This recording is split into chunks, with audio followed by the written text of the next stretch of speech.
अस्सलाम वालेकुम व्यूवर्स, कैसे हैं आप सब। बाद में आपके सामने लेके आई हूँ CS401 लेक्चर नंबर 3। ये चैप्टर नंबर 1 में इंक्लूड लेक्चर नंबर 3 एंड 4 भी।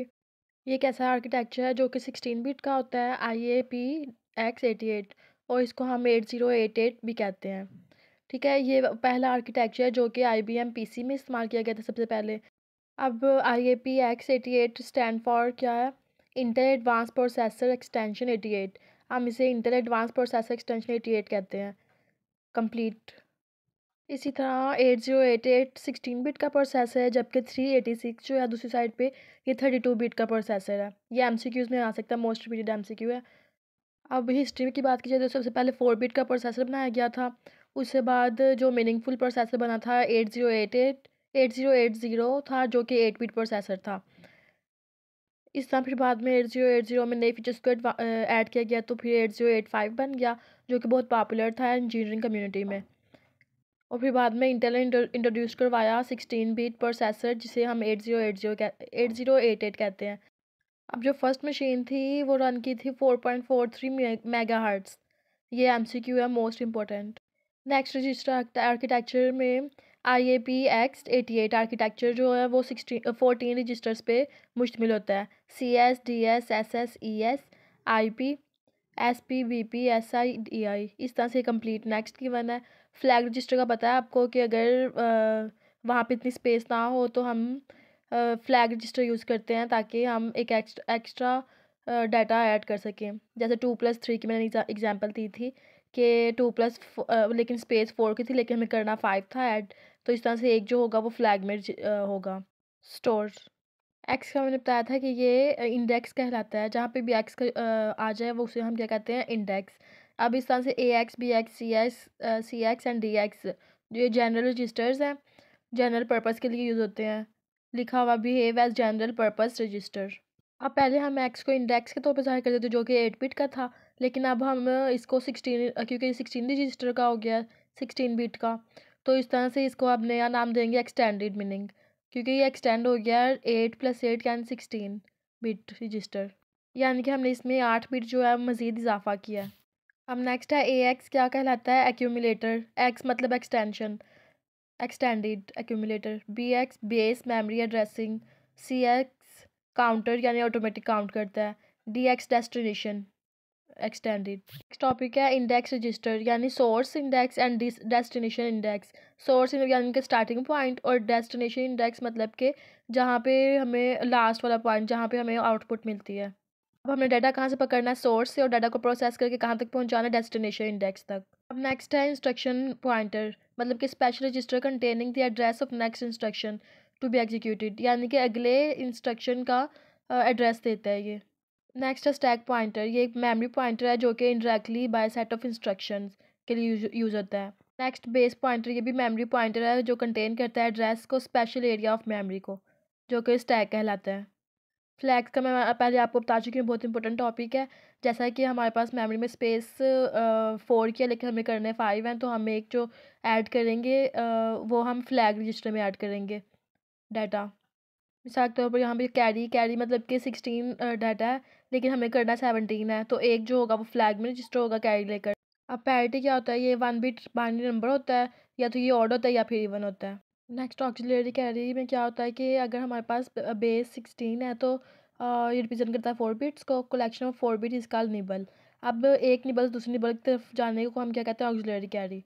अब जीरो फ्लैग क्या होता है कि लास्ट डेस्टिनेशन पॉइंट पे ये ज़ीरो प्रोड्यूस करे।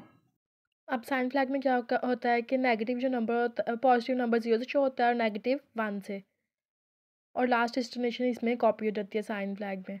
नेक्स्ट है ट्रैप फ्लैग। ट्रैप फ्लैग क्या होता है कि ये स्पेशल रोल डिबगिंग में यूज़ होता है, यानी एरर फाइंड करने के लिए इस्तेमाल होता है।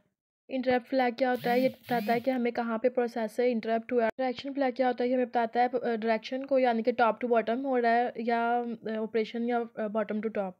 Next overflow flag. Overflow flag is a set of during signed arithmetic, addition subtraction वगैरह। अब सेगमेंट रजिस्टर कौन से होते हैं? CS DS वगैरह, ये हम बाद में डिस्कस करते हैं। अब यहाँ पे एक प्रोग्राम गिवन है, हमने क्या करना सबसे पहले, और ORG आर्ग्यूमेंट लिखना है, और 0 × 0 1 0 0। नेक्स्ट मूव AX 5 लिखना है कोमा लगाकर। इसका मतलब क्या है कि 5 को AX में पुट कर दें। मूव बी एक्स 10 यानी 10 को बी एक्स में पुट कर दें। Add a x b x यानी बी एक्स की वैल्यू को ए एक्स में ऐड करके पुट कर दें। बी एक्स की वैल्यू क्या 10, ए एक्स की 5 थी, 10 5 15 हो गई। अब वो हमने ए एक्स में पुट कर दी। नेक्स्ट है मूव बी एक्स कोमा 15 यानी 15 को बी एक्स में पुट कर दें। फिर ऐड करें ए एक्स बी एक्स। अब ए एक्स की वैल्यू क्या बनी थी 15, अब बी एक्स की भी उन्होंने कहा 15 पुट करें, तो कंप्लीट ऐड किया तो हमारे पास क्या वैल्यू आएगी 30। नेक्स्ट प्रोग्राम को टर्मिनेट करने के लिए हम यूज़ करेंगे मूव ए एक्स 0 मल्टीप्लाई 4 C00। ये कोड है टर्मिनेट का और इंटीजर वैल्यू करनी है हमने, तो इंट 0 मल्टीप्लाई 21। नेक्स्ट हमारे पास असेंबलर लिंकर डिबगर। असेंबलर मतलब चीज़ हमने असेंबल करना है प्रोग्राम को और कन्वर्ट करना है एग्जीक्यूटेबल बाइनरी कोड में, ठीक है, जैसे 0 1 फॉर्म में। लिंकर यानी लिंक करता है, लिंक करने को कहते हैं कोड का आपस में। नेक्स्ट है डिबगर मतलब कि एरर को फाइंड करते हैं। नेक्स्ट है little and big endian order. Least significant big endian order क्या होता है? लीस्ट सिग्निफिकेंट यानी बिग इंडियन ऑर्डर होता है, जबकि मोस्ट सिग्निफिकेंट जो होता है वो लिटिल इंडियन ऑर्डर कहलाता है। ये एमसीक्यू बहुत ही इंपॉर्टेंट है। नेक्स्ट अब लेक्चर नंबर 4 स्टार्ट हो रहा है, सेगमेंटेड मेमोरी मॉडल। अब इसमें क्या होगा, कोड डाटा और प्रोग्राम स्टैक आर सेपरेट। यहाँ पे तकरीबन सब कुछ वही बताया गया जो लेक्चर नंबर 3 में बता चुकी हूँ मैं आपको। नेक्स्ट है अब हमारे पास सेगमेंटेड मेमोरी मॉडल। क्या होता है कि ये मल्टीपल फंक्शन विंडो को मेन मेमोरी में अलो करता है। कोड विंडो और डाटा विंडो, जैसा कि कोड विंडो में सिर्फ कोड शो होगा, जबकि डाटा विंडो में सिर्फ डाटा शो होगा। जैसा कि अगर हमारे पास साइज़ ऑफ विंडो 64K है तो उसमें डाटा विंडो अलग होती है और कोड विंडो अलग। लेकिन इससे पहले क्योंकि सॉफ्टवेयर इतने मेमोरी नहीं रखते थे, तो 8085 में जो सॉफ्टवेयर था वो सिर्फ और सिर्फ एक विंडो रखता था, सेपरेट नहीं। जैसा कि यहाँ पे सेपरेट विंडो है ना, कोड विंडो अलग है, डाटा विंडो अलग है, क्योंकि अब बहुत ही मुश्किल बहुत ही मेमोरी कंज्यूम करने वाले सॉफ्टवेयर आ गए हैं, जिसकी वजह से कंप्लीट काम नहीं हो पाता, इसलिए अलग अलग से विंडोज़ बनाई गई हैं, जैसे कोड विंडो, डाटा विंडो। लेकिन पहले ये नहीं था, सब कुछ एक ही विंडो में होता था, क्योंकि इतने ज़्यादा कॉम्प्लिकेटेड सिचुएशन नहीं थी उस टाइम। नेक्स्ट है IAP-X88। ये एक्सेस करती है 1 MB मेमोरी, जो कि 20 बिट की होती है। ये मोस्ट इम्पोर्टेंट MCQ है।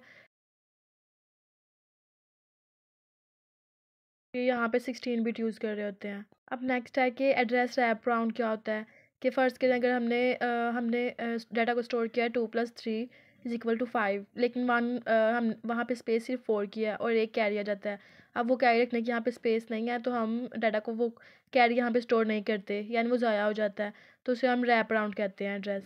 ओवरलैपिंग सेगमेंट क्या होता है, इसका मतलब ये है कि CS DS SS ES इन सब में सेम वैल्यू आ जाएं, तो उसे हम ओवरलैपिंग सेगमेंट कहते हैं। फ़र्ज़ कर अगर CS में 1 वैल्यू है तो DS में भी 1, SS में भी 1, ES में भी 1, तो इसे हम क्या कहते हैं, ओवरलैपिंग सेगमेंट। लॉजिकल एड्रेसिंग क्या होता है कि ये फिजिकल मेमोरी को एक्सेस करता है, ये ऐसा मैकेनिज्म है।